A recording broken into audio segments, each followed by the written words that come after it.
Assalamualaikum warahmatullahi wabarakatuh. Selamat menikmati hari yang indah. Kita jumpa lagi di Sobat Persada TV dengan podcast Nandur PC, Dunia PC, Akhirat Api. Hari ini kita kedatangan tamu spesial ya. Beliau itu seorang yang menguasai persejarahan, sejarah tentang Surabaya. Kayaknya kalau saya membacanya, wah luar biasa, sampai bingung karena beliau banyak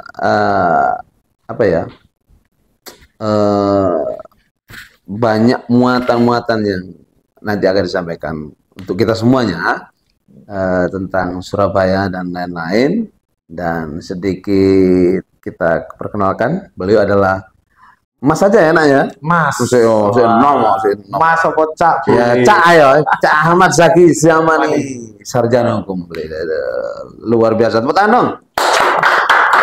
Beliau dari Ketua Begandring Surabaya. Apa sih Begandring Surabaya itu? Nanti kita perkenalkan. Monggo, Cak Ahmad Zaki, dipersilakan. Assalamualaikum warahmatullahi wabarakatuh, Sobat Persada TV. Saya Ahmad Zaki Zamani, Ketua Begandring Surabaya, yang sebenarnya jadi ketua masih tidak sampai 1 tahun, menggantikan ketua yang lama, Mas Nanang Purwono. Kami Begandring Surabaya ini adalah suatu komunitas sejarah yang sudah dibentuk mulai tahun 2018. Basicnya adalah dari para pegiat sejarah yang ada di Surabaya. Kumpul tiap Jumat malam di namanya Loji Besar daerah Makam Penile itu. Tiap Jumat malam itu diskusi sampai menjelang pagi, ada jam 1 itu baru pulang, sampai lali oma. Nah itu sebenarnya untuk mengusir kepenatan kita di akhir pekan setelah selesai bekerja mulai hari Senin sampai Jumat itu. Karena Sabtu sebagian besar libur, Minggu libur, akhirnya kumpulnya tiap Jumat malam. Diskusinya macam-macam. Nah, setelah diskusi, akhirnya teman-teman, kalau kita setiap Jumat kumpul, gimana kalau kita bikin komunitas di luar komunitas kita tanpa harus melupakan yang lama? Ya tidak apa-apa, yuk. Nah, karena sebenarnya di basic komunitas kita yang lama itu ya tiap masing-masing bagian, tapi kalau di Begandring itu macam-macam. Ada industri kolonial, ada pabrik gula, ada revolusi kemerdekaan, ada cagar budaya, ada revolusi, khususnya revolusi masa-masa pergerakan, itu ada sendiri. Nah, dari situ sehingga kita punya banyak referensi keilmuan tentang sejarah dari berbagai masa.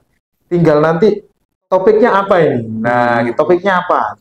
Oh, topiknya tentang Hari Lahir Surabaya mungkin, atau topiknya tentang kenapa kok orang Belanda itu menjadikan Surabaya sebagai tempat terbesar kedua di Hindia Belanda, kok nggak lainnya? Oh nggak Semarang saja, kok kenapa kok Surabaya? Nah, itu kadang-kadang orang mengatakan ini wong keisengan ya, terlalu banyak waktu sehingga hal seperti itu kok dicari.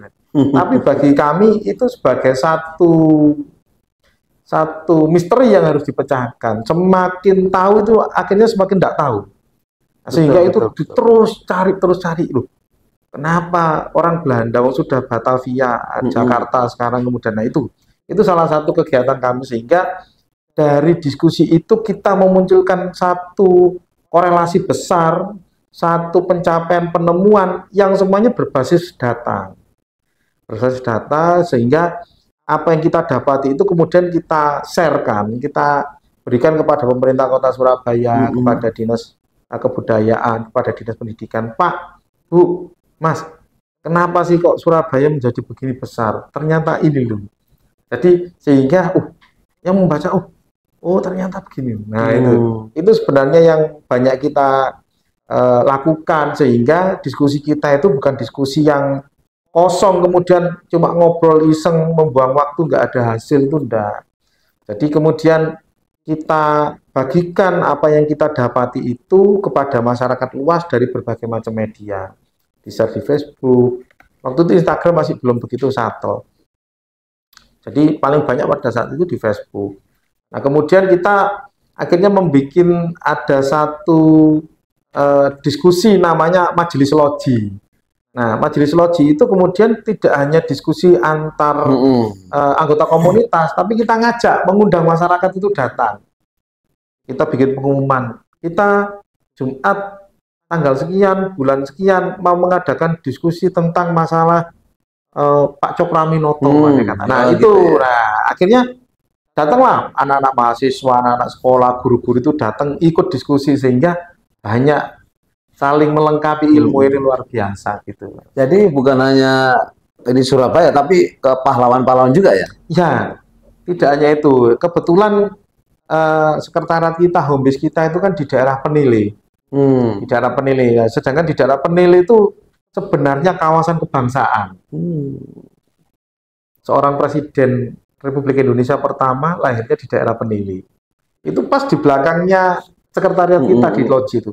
2 gang itu masuk sudah RLBK, rumah lahir Bung Karno. Kemudian Bung Karno itu belajar politik pergerakan di rumahnya Pak Cokro. Di Jalan Penile pas di depannya jembatan. Nah, kemudian didapati bahwa di sekitar daerah Pelampitan itu terdapat tokoh-tokoh Surabaya, ada Cak Dul Arnowo, ada Pak Ruslan Abdul Ghani, ada Pak Aryo Kece. Ada seorang tokoh sebenarnya Surabaya yang jarang dikenal orang, namanya Pak Cokro Sudarmo. Pak Cokro Sudarmo itu punya pergerakan namanya Jawa Dipo. Itu juga lahirnya di daerah Penile. Nah, beliau rumahnya di Penile. Nah, ternyata gerakan Jawa Dipo itu adalah satu gerakan nguku. Sampai dengan saya tidak perlu ngomong boso, tapi nguku. Ya apa kabari? Gitu. Nah, hal itu yang pada saat itu yang tidak bisa diterima, karena secara feodalisme hal itu menjadi satu kekurangan ajaran. Tapi pada saat itu Pak Cokro Sudarmo enggak. Ini kesetaraan kita bicara.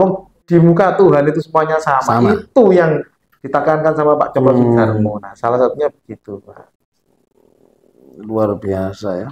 Sampai ke detail-detail itu ya ininya. Jadi itu yang kita ingin gali. Kebetulan ya kan kita ini ada di sekitar Penile yang saya sampaikan tadi. Bahkan kita sudah membuat satu tagline. Nah, kalau di sini ada tagline dunia becik akhirat api. Tapi di Penile itu kita bikin tagline sederhana. Indonesia dimulai dari sini. Itu sederhana tagline. Iya, betul juga sih. Penile, Indonesia dimulai dari sini. Kenapa dikatakan Indonesia mulai dari sini? Satu, bahwa yang harus diingat, seorang presiden pertama Republik Indonesia lahirnya di Penile, di daerah Pandean itu masih di kawasan Penile. Yang kedua, ada namanya guru bangsa, ya, namanya Pak Cokroaminoto. Itu semua muridnya, meskipun kemudian secara perjalanan politik muridnya itu mempunyai pemikiran ideologi yang berbeda, tapi semuanya jadi orang besar. Kita mengenal ada yang namanya Soekarno, kita mengenal namanya Muso Alimin, ada mengenal namanya Kartosuwiryo dan lain-lain. Kemudian mereka dikenal pemikir besar. Nah, mereka dikenal di sejarah Indonesia dengan berbagai macam jalannya masing-masing. Tapi hal itu menunjukkan bahwa seorang Cokroaminoto itu menjadi rujukan pembelajaran politik di era-era tahun 20-an, di mana beliau memimpin satu organisasi besar yang anggotanya hampir 2 juta orang di tahun 1920, Sarekat Islam. Nah, itu belum ada WA, belum ada telepon yang mumpuni, belum ada, tapi bisa mengkonsolidasi 2 juta orang itu kan luar biasa di era itu. Sarekat Islam. Itu pun sekretariat besarnya ya ada di Penile itu, di rumahnya Pak Cokro yang sekarang jadi Museum Cokroaminoto itu. Dari rumah yang sederhana itulah seorang Soekarno belajar politik dengan cara nguping awalnya. Nguping karena yang diskusi dengan Pak Cokro ini orang-orang yang sangat matang di dunia politik. Seorang Soekarno yang pada saat itu menjadi siswa HBS, SMA kalau sekarang duduk di pojok sambil mendengarkan apa yang dibicarakan oleh orang besar itu. Dari situlah awal pertama seorang Soekarno itu belajar politik dari orang yang langsung dari sumbernya, gurunya yaitu Pak Cokroaminoto. Nah, itu yang kemudian membawa kematangan politik seorang Soekarno, bahkan gaya berpidatonya Pak Cokro itulah yang diserap oleh Presiden Soekarno yang pidatonya berapi-api dan meledak-ledak itu ya pidatonya gurunya Pak Cokroaminoto gitu. Gitu. Jadi sampai sedetil itu ya. Jadi ternyata sejarah Surabaya itu ya. Itu Ya. baru sebagian kecil ya. Baru Kecil sebagian sekali, ya. sangat kecil sekali. Gitu. Terus untuk perjalanan komunitas ini apa sih yang kadang dihadapi dalam memadukan berbagai minat sejarah yang berbeda-beda? Apakah komunitas ini bisa terus menjaga keberagaman tersebut? Ya, karena sebenarnya kita berangkat dari keberagaman itulah yang sampai hari ini kita rukun sebenarnya. Oh, Unik ya. Kalau kita mengamati yang, ya ini mohon maaf, ini mungkin ya semoga saya salah. Komunitas itu banyak yang akhirnya kemudian pecah karena mereka hanya ada satu pemikiran di dalamnya, satu ilmu di dalamnya. Sedangkan kalau beragam itu kan tidak mungkin saya mencampuri urusannya kolonial. Saya tidak mungkin kemudian banyak berbicara masalah cagar budaya, wong saya tidak mumpuni di sana. Sehingga setiap ada satu permasalahan kita selalu merujuk kepada mereka yang mengetahui hal itu dan tidak akan kita ikut campur memberikan satu argumen apa bahasanya memberikan satu jurnal sejarah yang kemudian itu tidak berani. Nah itu yang kemudian menjadikan kita itu saling menimba ilmu kepada teman-teman. Iya apa mas? Iya apa? Oh ini aturannya begini. Oh tidak boleh sebenarnya.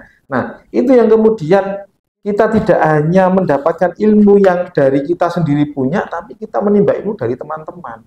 Dan itu yang membuat kita itu saling membutuhkan antara yang satu yang lain, menutupi kekurangannya satu yang lain, memberikan satu kekuatan kepada yang lain. Sehingga itu menjadikan kita ya di dalam komunitas itu sudah hampir seperti keluarga. Nah terutama dalam hal ada satu permasalahan yang harus dipecahkan itu semuanya langsung otomatis langsung nyari sendiri-sendiri. Oh ini begini, aku dapat begini-begini. Nah itu kemudian kita godok, kita diskusikan secara mendalam, kita komparasikan secara kuat, kita mencari ya ada lemah, kemudian kekuatannya di mana dan lain-lain itu kita klasifikasikan. Sehingga sesuatu hal yang sudah dikeluarkan menjadi satu keputusan bersama itu harus minim sekali kesalahannya. Nah itu yang kemudian hal ini yang kemudian kita tidak mungkin ngeyeli teman kita yang sudah paham, sudah faknya di sana, sehingga kita hanya memberikan satu tambahan-tambahan. Nah itu yang kemudian yang sampai hari ini kita itu ya kalau dikatakan sampai yang debat itu bukan debat masalah permasalahan ya, debat masalah kasus. Itu yang menjadikan kita itu semakin kuat, gitu. Iya kadang saya pernah baca itu loh.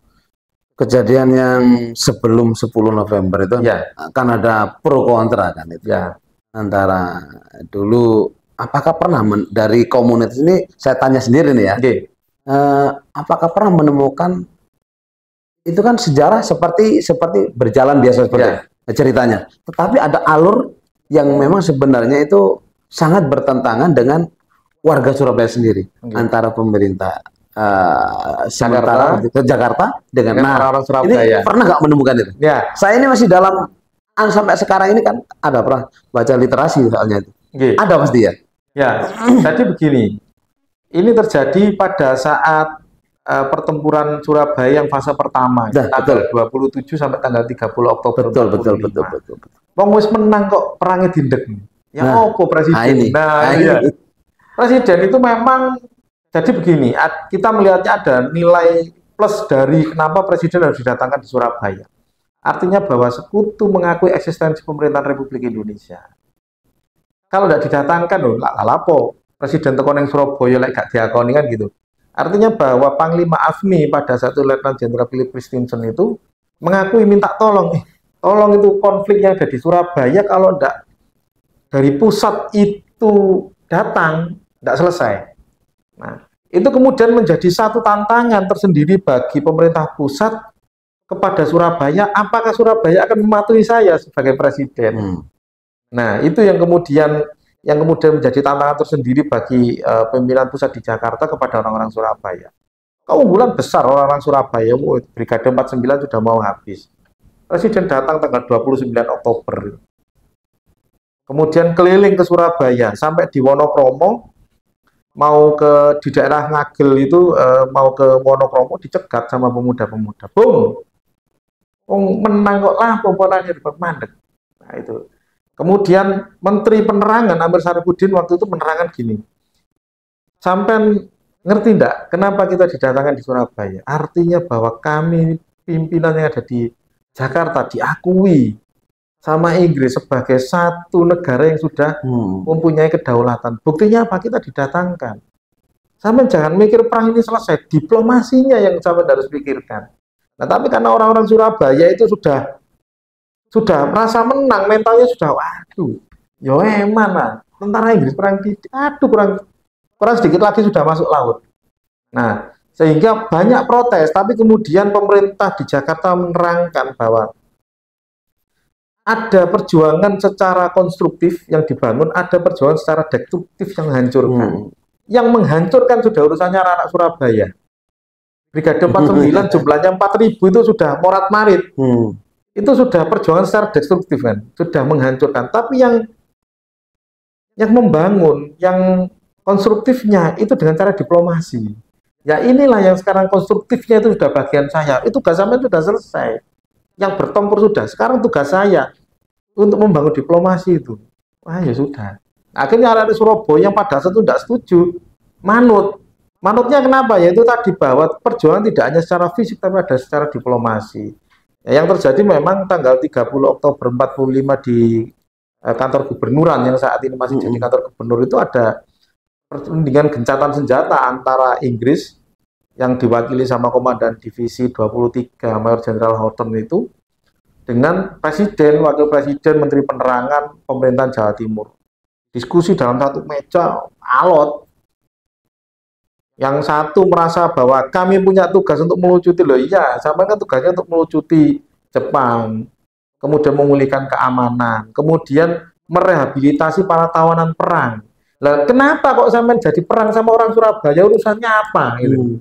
Nah itu yang kemudian, argumen itu yang kemudian menguatkan orang-orang Surabaya, bahwa tentara Inggris yang mendarat di Surabaya tanggal 25 Oktober sudah melampaui apa yang sudah ditugaskan. Sampai itu di bagiannya kan nggak ada tugasnya perang dengan orang Surabaya, terus ngapain perang? Ya salam dewi. Nah itulah kemudian menjadikan diplomasi kita itu menjadi menang di Surabaya, yang akhirnya dibentuk namanya kontak biru. Kontak biru itu antara orang Inggris punya perwakilan sendiri, orang-orang Republik punya perwakilan sendiri. Kemudian menjadi satu tim berkeliling Surabaya untuk mengabarkan berita gencatan senjata. Ono sing seneng, ono sing gak seneng, ono sing mangkel. Karena apa? Waduh, menang gak tekon mandek. Alah, kurang dididik anak Surabaya gitu. Nah, tapi karena anak Surabaya itu percaya bahwa apa yang sudah dilakukan pemerintah pusat sampai datang ke Surabaya itu harus dituruti, itu juga menjadi satu bukti bahwa orang-orang Surabaya taat kepada pemerintah pusat.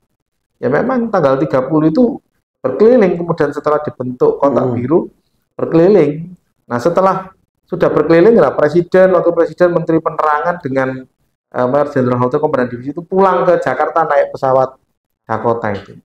Nggak tahunya menjelang Isya masih ada pertempuran lagi yang mengakibatkan Komandan Brigade 49 Brigadir Malabi itu tewas di dekatnya Jembatan Merah. Itu yang kemudian menyulut perang besar di Surabaya di tanggal 10. Karena setelah Brigade 49 itu dinyatakan sisanya tinggal tidak lebih dari 40%. Jadi kalau 4.000 itu dia hampir mendekati 2.300 itu yang sudah tewas di Surabaya. 3 hari pertempuran. Nah, itu kemudian dikirimlah satu divisi besar namanya Divisi 5 Ball of Fire yang dipimpin sama Mayor Jenderal Mansur gitu. Nah, Mayor Jenderal Mansur kemudian datang ke Surabaya menuntut kematiannya Brigadir Malabi. Wong Surabaya kudu tanggung jawab. Tidak tahu caranya gimana. Kembalikan. Ya kan lucu wis mati kon balik. Nah, tapi itu hanya sebagai alasan saja yang fungsinya untuk mendatangkan. Nah, kemudian saling berkirim surat dengan Gubernur Suryo yang akhirnya mentok ujung-ujungnya pamflet dijatuhkan di Surabaya 9 November 45 jam 12.15 hari Jumat. Itu pas orang Surabaya lo sholat Jumat. Jadi enak-enak sholat Jumat, ada pesawat tempur Thunderbolt itu terbang di atas Surabaya sambil menjatuhkan pamflet. Itu dibaca, disuruh menyerah. Loh, yo, Tidak terima orang Surabaya. Nah, itu yang kemudian menyulut perang besar di Surabaya selama 21 hari. Jadi perang itu enggak 10 November selesai, enggak. Ya. Tanggal 10 November sampai 1 Desember 45 itu baru selesai itu. Terakhir itu di Gunung Sari dengan Wonokromo. Terakhir itu tanggal 1 Desember. Gunung Sari dengan Wonokromo. Setelah itu kan karena sudah di luar wilayah Surabaya, akhirnya dinyatakan pertempuran Surabaya selesai. 21 hari pertempuran Surabaya. Waduh, ini awet dewe gorong nyandak sama-sama. Oh iya ya. Ini juga ya. Komunitas Begandring Surabaya ini punya jasa apa namanya? Wisata ya? Ya, kita punya namanya ya, bukan jasa wisata ya.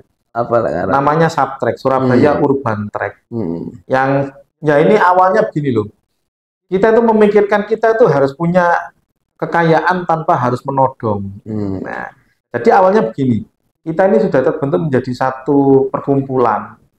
Tapi kan perkumpulan itu harus punya kekayaan. Kalau hanya mengandalkan iuran anggota, terus kapan kita mau bisa berkembang? Akhirnya kita mikir, kita bikin jalan-jalan Heritage Walk pada saat itu.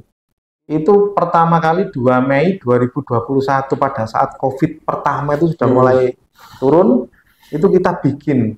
Tapi kita batasi cuma 30 orang. Itu yang ikut sampai, Mas kalau dibuka lagi saya ikut, padahal bayar 100.000. Jadi Subtrek Surabaya Urban Trek itu diajak jalan-jalan keliling. Itu rute awal yang sekarang jadi kota lama Surabaya. Jadi kita keliling, waktu itu pakai masker dan lain, bayar 100.000. Dapat modul, dapat makan, dapat minum, dapat hand sanitizer pada saat karena memang situasinya COVID. Dapat masker yang standar. Nah, itu jalan-jalan. Kemudian para guide-nya adalah dari teman-teman sendiri. Karena kota lama itu bagian dari kolonial, maka yang jadi guide adalah teman-teman dari kolonial. Ya cerita lah, ini dulu Surabaya, ini sungai, ini benteng, ini akhirnya banyak orang yang minat. Nah, guide-nya juga kita bayar, ya meskipun tidak banyak, yang penting pokoknya ganti bensin. Sisanya itu kita masukkan menjadi kasnya komunitas. Ya, lumayan, dari andai kata, contohnya 30 orang, 3 juta, itu kita ada sisa kurang lebih 500.000 itu kita masukkan ke kas. Kemudian kita bikin lagi rute kedua ada di Penele. Itu yang ikut sampai 2 batch. Jadi pagi ada, sore ada. Nah, dari yang ada itu kemudian kita masukkan lagi ke kas. Nah, itu akhirnya yang menjadikan bahan bakar kita semakin hari semakin bertambah. Nah, kemudian ada istilahnya kita juga waktu itu masih ada jual merchandise, bikin pin, bikin kaos, tapi kan custom, PO istilahnya pada saat itu tentang tentang Surabaya. Oh ini itu. Nah itu yang kemudian menjadi salah satu bahan bakar kita selain Subtrek itu tadi. Kalau dikatakan wisata ya wisata tapi secara berbasis komunitas. Basisnya komunitas, bukan berbasis biru perjalanan wisata. Iya. Nah, tapi sampai hari ini itu. Sampai hari ini ya. Kita ada kurang lebih 15 rute di Surabaya, Subtrek itu. Jadi Kota Lama, Penele, Kampung Arab. Itu nanti pakai mobil atau jalan kaki aja? Jalan kaki. Nah, kalau kita rutenya Penele itu memang startnya di Loji Besar, itu nanti ke makam Penele.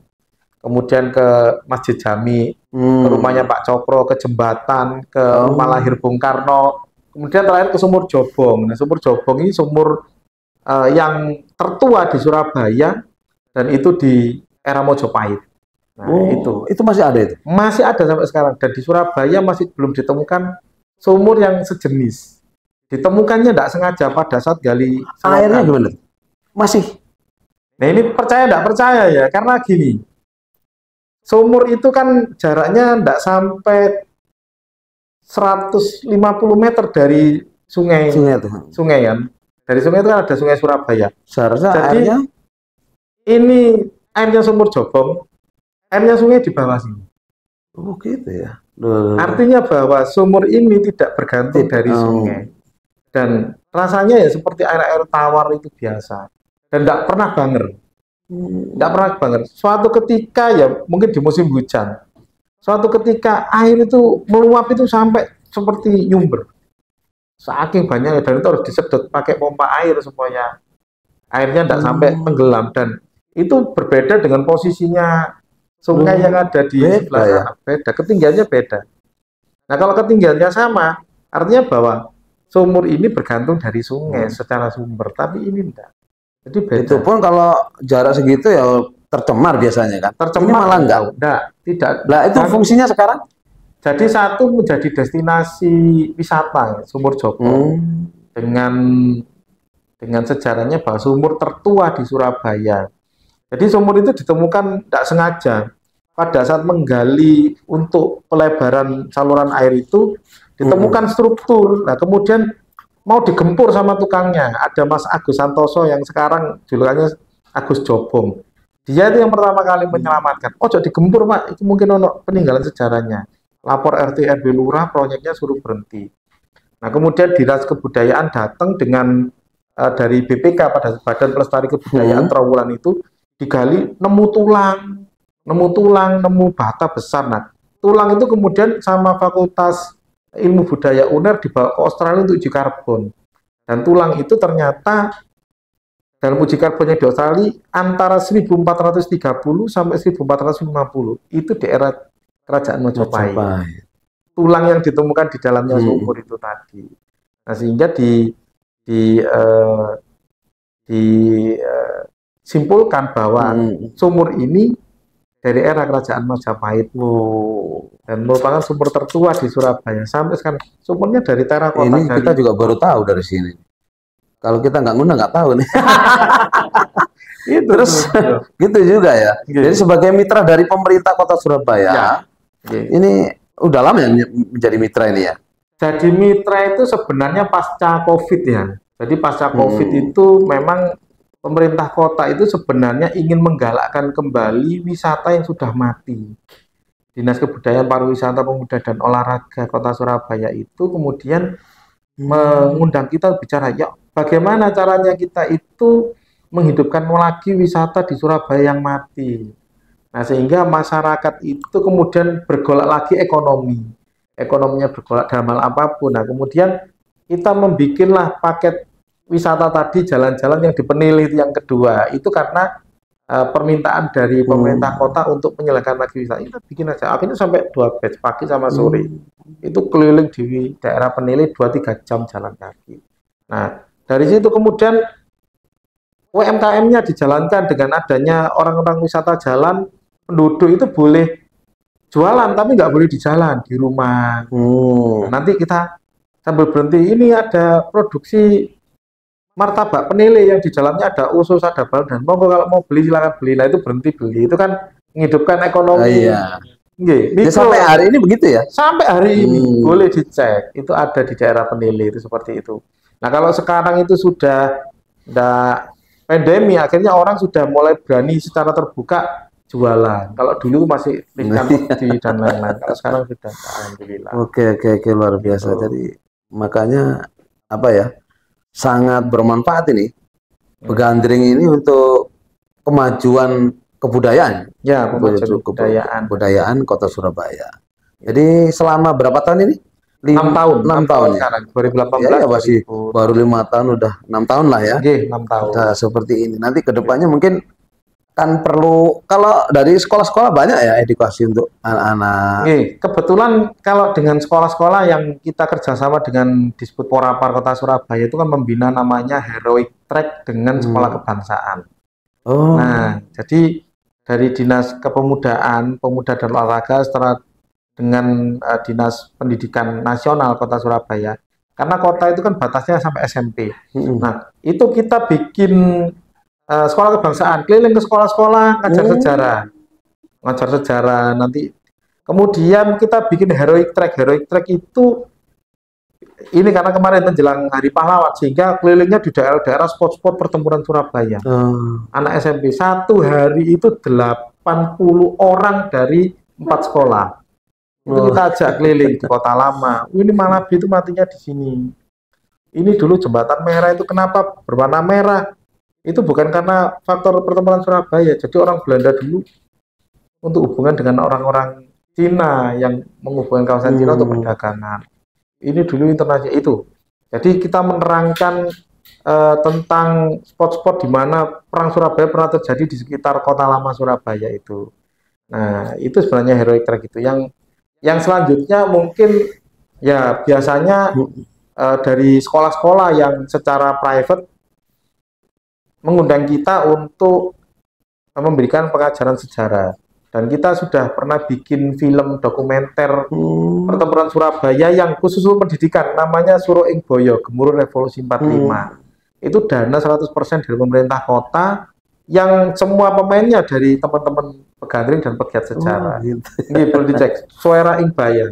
Suara Ing Baya, nanti Suara Ing Baya, Gemuruh Revolusi. Itu yang bikin TVRI Jawa Timur berkolaborasi dengan kami, dananya dari pemerintah kota. Dan kita dengan TVRI Jawa Timur itu sudah bikin film dokumenter sampai hari ini jumlahnya 6. TVRI Jawa Timur itu bikin film dokumenter.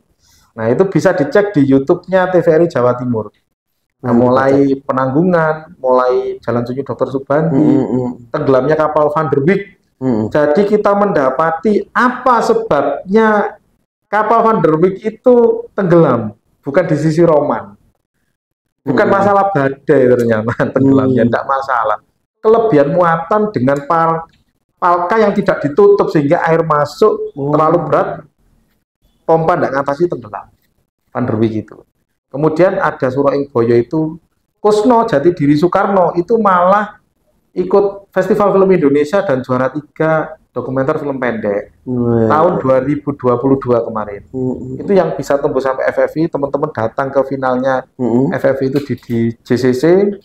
Ya, dari 225 film pendek jadi 125, dari 75 jadi 25, jadi 7. Dari 7 ini difinalkan lagi kita nomor 3.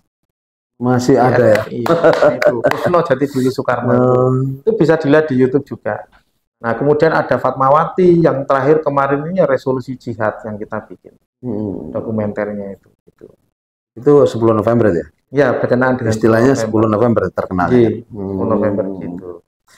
Terus apa sih kira-kira harapan komunitas Begandring Surabaya ini terhadap kolaborasi dengan Las Persada? Karena Las Persada ini kan ya kita pertama kita membawai 6.000 atau 8.000 yatim ya di seluruh Jawa Timur. Ada 40 yayasan dari 80 lebih ya panti asuhan.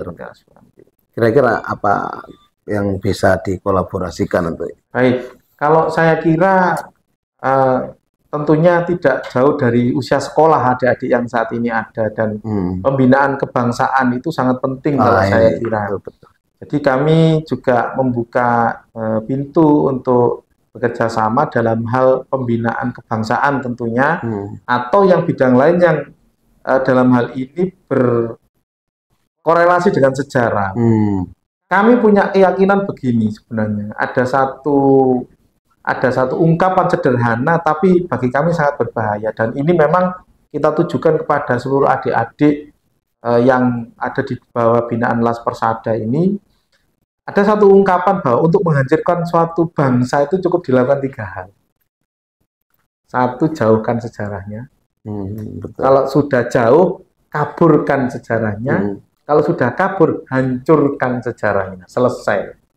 Nah, adik-adik yang dimanapun yang masih belajar di usia sekolah, belajar sejarah itu sangat penting, meskipun di sekolah saat ini sudah tidak menjadi satu hal yang sangat diunggulkan. Berbeda dengan masih usia-usia kita dulu, sejarah itu masih ada konkret sekali. Nah, sekarang ini hal-hal itu sudah mulai tercium, dijauhkan, dikaburkan, selanjutnya dihancurkan. Detik ini anak-anak itu kan jangankan sejarah, nggak paham. Nah, bahaya itu. Kalau kita kan dulu masih mempelajari dan ada dalam pelajaran itu lengkap begitu. Itu yang memang sangat penting sekali, dan kami sebagai komunitas sejarah sebenarnya punya tanggung jawab besar masalah itu. Setiap kami memberikan satu kelas, hal ini pasti kita sampaikan. Untuk menghancurkan satu bangsa itu gampang.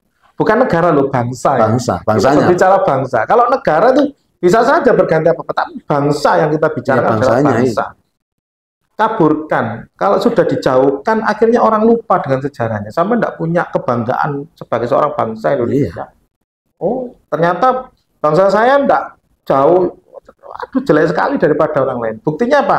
Intervensi budaya dari luar gampang sekali diserap sama anak-anak muda. Itu menunjukkan bahwa sejarah kita sudah dijauhkan dan dikaburkan. National pride loh bahasa Inggrisnya, waduh. Itu tidak ada kebanggaan sebagai satu bangsa besar, itu sudah mulai pupus dan sudah mulai kabur. Ini sudah mengarahnya sudah mulai kabur. Kalau sudah mulai kabur, kemudian sejarah itu dihancurkan, kita beranggapan bahwa kamu hanya sebagai satu bangsa yang dulu pernah dijajah dan tidak akan pernah bisa jadi bangsa yang maju. Nah itu selesai. Selesai. Nah itu akhirnya orang-orang mentalnya juga akhirnya mental ya tetap jadi mental buta. Iya. betul. Gitu. Nah, terus untuk ini ya apa? Aduh, kita terima kasih banget ya. Terima kasih banget ya kehadirannya. Kayaknya apa itu? Ya udah kita sambung lagi. Soalnya ini 30 menit ini ya. Kameranya. Baik. Kami ucapkan terima kasih kepada sahabat kita Mas Ahmad Zaki Amani. Beliau seorang istilahnya pengamat sejarah dan sekarang sebagai pelaku ini dalam pegiat sejarah. Kita berterima kasih agar ilmunya nanti bermanfaat untuk kita. Amin.